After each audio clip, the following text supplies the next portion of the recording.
Hi! In front of me is iPhone 13 Pro, and today I would like to show you how you can access all your downloads on this device.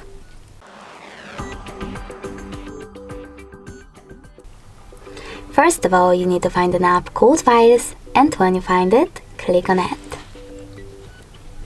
After that, select Browse at the bottom right corner if it's not already on, and click on Downloads category.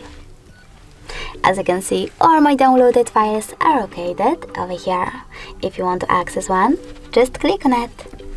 Thanks so much for watching. If you enjoyed this video, don't forget to leave a like, comment and subscribe.